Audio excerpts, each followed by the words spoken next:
आज इस वीडियो में बात करेंगे PGIM India mid cap opportunity fund direct growth. दोस्तों, ये फंड ऐसा फंड है जिसने मिड कैप सेगमेंट में काफ़ी बेहतरीन रिटर्न्स दिखाए हैं। तो दोस्तों, वीडियो स्टार्ट करते हैं और वीडियो स्टार्ट हम करेंगे इसके रिटर्न्स के बारे में जानेंगे। तो ये पहला साल का जो रिटर्न इसका देखा जाए तो जबकि एक ऐसा टाइम चल रहा है कि मार्केट में अच्छा रिटर्न्स नहीं दे रहा है, फिर भी इसमें पॉजिटिव सेंटीमेंट दिखाए हैं। 0.63% का इसने रिटर्न जनरेट किया है। अगर इसी फंड की 3 साल की अगर हम बात करें तो 40.22% इसने जनरेट किया है और 5 साल की बात करें तो 20% से भी ज़्यादा इस फंड ने रिटर्न्स दिखाए हैं। फंड जब से स्टार्ट हुआ है तो 19.71, जो कि बहुत ही बेहतरीन है एक मिड कैप सेगमेंट के लिए। एनएवी की बात करें तो 49 रुपीज़ इसके एनएवी है और रेटिंग देख लीजिए कितनी बेहतरीन, 5 स्टार रेटिंग इसको मिल रखी है। मिनिमम SIP अमाउंट 1000 रुपये से आप स्टार्ट कर सकते हैं। फंड का साइज़ है 6,953 करोड़ रुपीज़। फंड का साइज़ ज़्यादा नहीं है, लेकिन जितना भी है एक फंड मैनेजर इसको हैंडल अच्छे आराम से कर सकता है। जब फंड का साइज़ कम रहता है तो फंड मैनेजर जो है वो अपनी सूझबूझ इसमें ज़्यादा डिपेंड हो सकता है। SIP, अब मंथली ऑर्डर्स ट्रेंड की बात करते हैं तो SIP के ज़रिए इस म्यूचुअल फंड में 83% पैसा लगा हुआ है और वन टाइम ऑर्डर्स यानी लमसम के ज़रिए 16.47 का इसमें इन्वेस्टमेंट है। तो SIP का इन्वेस्टमेंट इस फंड में काफ़ी ज़्यादा है। रिटर्न्स की बात करें तो जैसे कि इसने परफॉर्मेंस दिखाई है तो मंथली SIP अगर आप यहाँ पे लेते हैं तो एक साल में आप 1,20,000 का इन्वेस्टमेंट कर देते हैं 10,000 से, और आपको जो रिटर्न है वो 1,25,000, तकरीबन 4.5% का आपको सालाना रिटर्न मिल जाएगा।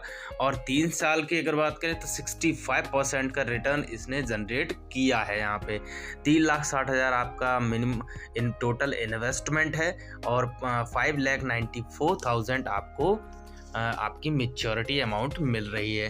5 साल की बात करें तो 6 लाख आपका इन्वेस्ट हो जाता और 12 लाख आपको रुपए मिल जाते, तकरीबन डबल हो जाता 5 साल में पैसा। तो रिटर्न के हिसाब से काफ़ी बेहतरीन परफॉर्मेंस दिया है इस फंड ने। और 1 साल का जो रिटर्न निकल के आया है दोस्तों वो 0.6 और 3 साल का 40% और 5 साल का 20% और फंड जब से स्टार्ट हुआ है 19.7%। कैटेगरी एवरेज की बात करें तो 1 साल में कैटेगरी एवरेज यानी मिड कैप सेगमेंट ने माइनस में परफॉर्मेंस दिखाया है। तो कैटेगरी एवरेज से तो अच्छा रिटर्न्स उसने जनरेट किया ही है इस फंड ने। 3 साल में 24%, देख लीजिए डबल रिटर्न जनरेट कर रहा है ये फंड, और 5 साल में भी तकरीबन डबल। अब रैंकिंग की बात करें तो पहले साल में 6वें रैंक और तीसरी और 5वीं रैंक में बात करें तो पहले रैंक में ये फंड रहा है। कंपैरिजन इसके आप कर सकते हैं, एक तो ये खुद हो गया है जिसमें 40% रिटर्न्स ये 3 साल का दिखा रहा है। फिर उसके बाद quant mid cap funds 38%, SBI magnum mid cap fund 31%, Nippon India 26%, axis mid direct plan growth 22.90%। तो देख सकते हैं आप सबसे टॉप नंबर पे है। होल्डिंग्स की बात करें तो किस प्रकार से होल्डिंग्स इन्होंने अपनी डाइवर्सिफाई कर रखी हैं उसको देख लेते हैं। TBS motor company 4.38%, the Indian hotel, ICICI bank, ABB India limited,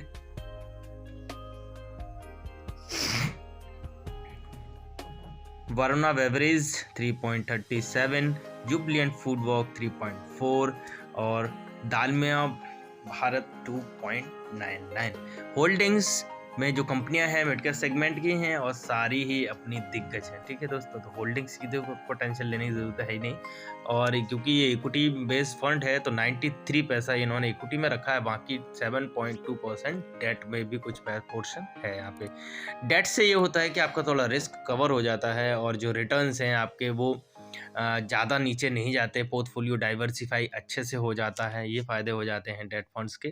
capital good में 16% पैसा लगाया है, फाइनेंशियल सेक्टर में 14.3%, सर्विसेज में 13.2% और कंस्ट्रक्शन में 11.4%, कंज्यूमर 8.7%, ऑटोमोबाइल में 8.6%, chemical 7.3 and others 7. Also consumer sector में भी 6.8 और हेल्थ केयर सेक्टर में 6.1. तो आप सेक्टर एलोकेशन देख सकते हैं किस प्रकार से डाइवर्सिफाई करके इन्होंने इसको प्रोड्यूस किया है। कम से कम 10 सेक्टर इसमें इन्होंने इंक्लूड किए।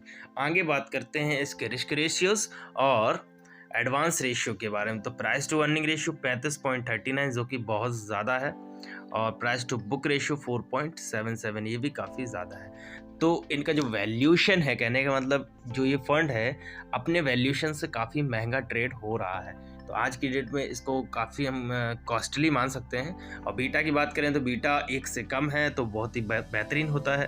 और अल्फ़ा देखिए अब 11.39। अल्फ़ा एक ऐसा मेज़रमेंट होता है, एक ऐसा रेशियो होता है ये कि फंड मैनेजर की परफॉर्मेंस दिखाता है। अल्फ़ा का मतलब ये हो गया कि मान लीजिए जो कैटेगरी एवरेज ने इस फंड में 20% रिटर्न दिया है तो उसके ऊपर अल्फ़ा को रख दिया जाता है, यानी इस फंड ने उसके ऊपर यानी 11.39% ऊपर प्रॉफिट कमा के दिया है। और शार्प रेशियो की बात करें तो 1.38, ये भी जितना ज़्यादा हो उतना फंड काफ़ी अच्छा हो जाता है। तो रेशियोज़ के हिसाब से फ़ंड काफ़ी बेहतर है, लेकिन एक नेगेटिव पॉइंट है, फ़ंड काफ़ी महंगा चल रहा है। आगे एक्सपेंस रेशियो एग्जिट लोड जो कि बहुत ही ज़्यादा ज़रूरी हो जाता है, तो एक्सपेंस रेशियो उन्होंने काफ़ी कम रखा है 0.4%, ये अच्छी बात है। और एग्जिट लोड की बात करें तो आप 90 दिन के अंदर अंदर पैसा निकालते हैं, जो यूनिट आपने खरीदी हैं 90 दिन के भीतर उसको अगर आप बेचते हैं तो 0.5% का आपको जो आपको पैसा देना होगा। स्टाम्प ड्यूटी जनरली 1 जुलाई से सभी के लिए है, 0.5% ये गवर्नमेंट को जाती है।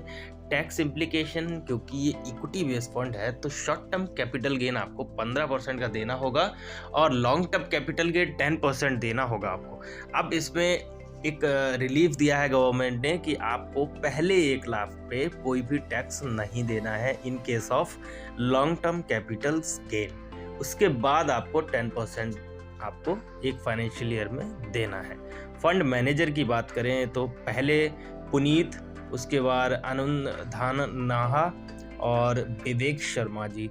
तो जो अनिरुद्ध जो हैं वो 2018 से फंड में जुड़े हुए हैं और इनका जो एक्सपीरियंस है वो तकरीबन काफ़ी या 15 या 16 साल का इनका एक्सपीरियंस रहा है इस फील्ड में। तो 3 फंड मैनेजर इसको मैनेज कर रहे हैं, ये काफ़ी अच्छी बात हो जाती है। इसी फंड का अदर जो प्लान है वो IDCW है, जो कि विड्रॉवल प्लान होता है। इसमें आप कुछ एक सर्टेन अमाउंट आप उनको बता सकते हैं और उसका विड्रॉवल ले सकते हैं। इनकम कम डिस्ट्रीब्यूशन प्लान बोलते हैं इसको। और फंड हाउस की बात करें तो 26वें नंबर में इसका जो रैंकिंग चल रहा है और टोटल एसेट ये संभाल रहा है जो 16,371, ये इतना पैसा ये संभाल रहा है। डेट ऑफ इनकॉर्पोरेशन तो 13 मई 2010 को ये फंड खड़ा हुआ था। और बेंचमार्क की बात कर लें तो निफ्टी मिड कैप 150 जो सभी का बेंचमार्क है मिड कैप सेगमेंट का, वो बेंचमार्क इन्होंने लिया है, इससे इसको ये कंपेयर कर रहे हैं। तो आई होप इस वीडियो में मैंने जो इम्पोर्टेंट चीज़ें थी वो कवर की। और अगर आप इस फंड में निवेश करना चाहते हैं तो बिल्कुल करिए और अपने फंड एडवाइज़र की सलाह लीजिए, अपना पोर्टफोलियो उसको दिखाइए, क्या गोल है आपको, सारी चीज़ आप उसको बताएं, फिर वो आपको सजेस्ट कर सकता है। ठीक है दोस्तों, और वीडियो देखने के लिए धन्यवाद। और वीडियो अगर अच्छी लगी हो तो उसको लाइक करें, शेयर करें और कमेंट करके आप नेक्स्ट वीडियो के बारे में पूछ सकते हैं कि आपको कौन सी वीडियो चाहिए जो मैं यहाँ पे बता सकता हूँ। धन्यवाद।